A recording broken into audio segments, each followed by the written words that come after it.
Jair, boa noite. Antônio Gabriel, da Rádio Jornal. Dois pontos que eu queria que você comentasse. Pelo contexto do jogo, primeiro eu queria que você falasse da relevância desse ponto conquistado aí em São Paulo e considerando o que você vem falando sobre a observação do time, a expulsão de um atleta ainda no primeiro tempo compromete tua avaliação?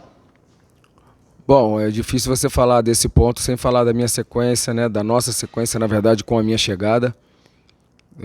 Quando eu recebo o convite, a gente analisa, né, o time, as rodadas, a tabela e nós éramos sabedores da dificuldade que nós iríamos enfrentar nesse início por ter os nossos 5 primeiros jogos, desde a minha chegada, 4 jogos fora. Então era uma tabela muito difícil. A gente sabia dessa dificuldade, mas a vida do treinador é sempre cheia de desafios, sempre cheia de dificuldades. E nós acreditamos, eu acredito demais nesse grupo, acredito demais no clube, por isso aceitei o desafio mesmo com essa dificuldade. A gente sabe que esses jogos fora, desses 5 jogos, 4 fora, a gente vai voltar para fazer em casa.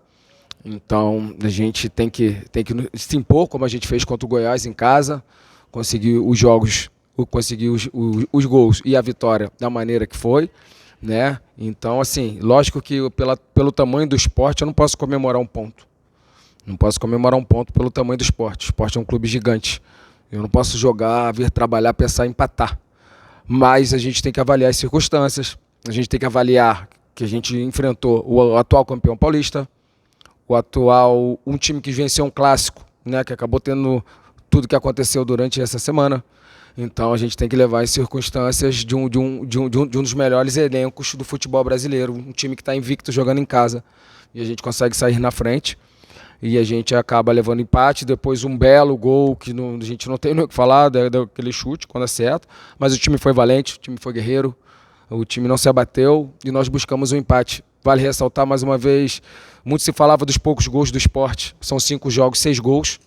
São 5 jogos, 6 gols. E a gente está, desde a minha chegada, quase 50% de aproveitamento, tendo 4 jogos fora. Então, assim, o início que era difícil, já não foi tão ruim, agora buscar melhorar. Pouco a pouco a gente vem implementando. Essa situação de analisar jogadores não vai ter jeito. Eu tenho que fazer durante a competição. E isso vai ser uma análise minha, lógico. E pode ter certeza que o treinador faz sempre pensando no melhor para o grupo, no caso, e o melhor para essa grande instituição que é o esporte. Jair, boa noite. Vinícius Calado, da CBN Recife. Jair, hoje foi o teu 5º jogo à frente da equipe do esporte e pela terceira vez aconteceram erros individuais que interferiram diretamente no resultado da partida. Você vem corrigindo o contexto coletivo, o futebol é um jogo coletivo, afinal, mas queria que você pontuasse sobre esses erros individuais. O que é que está acontecendo para que o esporte esteja errando individualmente com tanta frequência? Olha, eu já disse quando aconteceram os outros erros, eu não sou um cara que gosta de transferir a responsabilidade. Né? Vocês vão ver aqui na minha coletiva, eu não falo de arbitragem e muito menos transferir responsabilidade de qualquer situação adversa que aconteça dentro da partida. Tanto quando tem um jogador que faz uma linda jogada e faz um gol com méritos individuais, a vitória também é coletiva. Então, quando nós errarmos, também o nosso erro vai ser coletivo. Não tem vilão aqui, não temos que achar culpados, mas sim temos que neutralizar, diminuir essas situações, que lógico que é uma situação que todos nós estamos incomodados, mas internamente a gente trabalha para minimizar essas situações. Professor Jair Ventura, Leonardo Borges da Transamérica, não mereceria perder em hipótese nenhuma o esporte, mas mais uma vez o esporte sai na frente e um vacilo individual toma um empate que abala um pouco a estrutura de jogo montada pelo senhor. Essa é uma pergunta. O que o senhor tem que fazer para que os jogadores tenham mais foco e não cometam tantos erros individuais? E a outra pergunta, eu queria que o senhor falasse da arbitragem, já que no primeiro tempo, logo no final, o senhor foi conversar com o árbitro da partida. Obrigado. Olha, vou começar pela última que eu acabei de falar, mas vocês não estão aqui, então a gente não tem que repetir sem problema as perguntas. Eu tenho, desde que eu me tornei treinador, eu tenho o hábito de não falar de arbitragem. Eu não costumo não dizer e vou seguir assim, não sei até quando, mas faço uma força para seguir assim.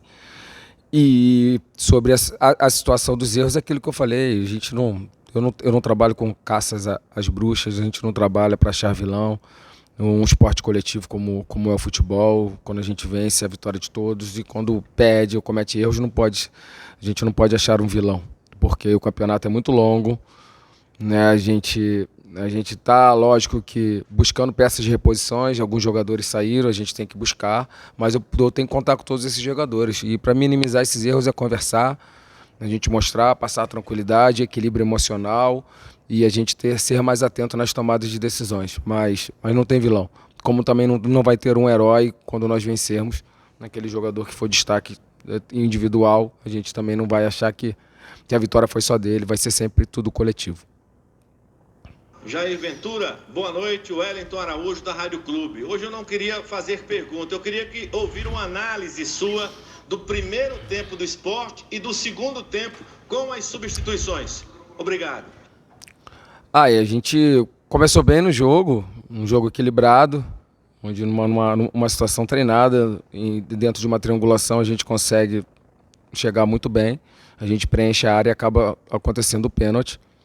É lógico que a gente sabe como aconteceu o segundo gol, mas o primeiro gol, da equipe do Palmeiras, mas depois um belo chute, é a virada. Mas o que vale é a gente ressaltar esse grupo que foi valente, mesmo jogando contra um dos melhores elencos do país, isso não sou eu que estou falando, a gente sabe, a folha salarial mostra isso, e a gente foi valente, a gente lutou, brigamos até o último minuto, né, com um jogador a menos, buscamos o nosso empate, e é que eu volto a repetir, dos meus 5 jogos que eu fiz pelo Sport hoje, 4 foram fora, 4 foram fora, a gente tem 50% de aproveitamento, né? Então, assim, e agora voltar, descansar, a gente tem uma semana boa para poder implementar mais um pouco o que a gente acha do futebol, para que a gente possa ser forte e possa conquistar as vitórias em casa, assim como nós conquistamos contra o Goiás, se impondo, tendo controle do jogo, e isso que a gente pretende.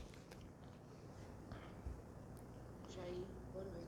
Queria que você explicasse a escolha por Hernani Brocador no time e fizesse uma avaliação sobre a atuação do atacante, que terminou comprometido depois de ser substituído após a expulsão de Sander.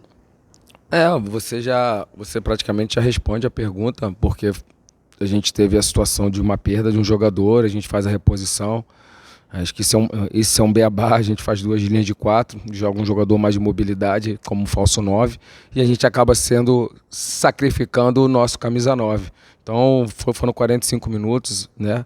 Mas teve oportunidade, é o que eu falei, eu vou dar oportunidade para os atletas, né? O treinador tem que buscar. E dentro do grupo gera competitividade, todos têm que se preparar para ter essa oportunidade. Mas infelizmente ele acabou sendo substituído, então é difícil fazer uma avaliação nesse pouco tempo que ele jogou.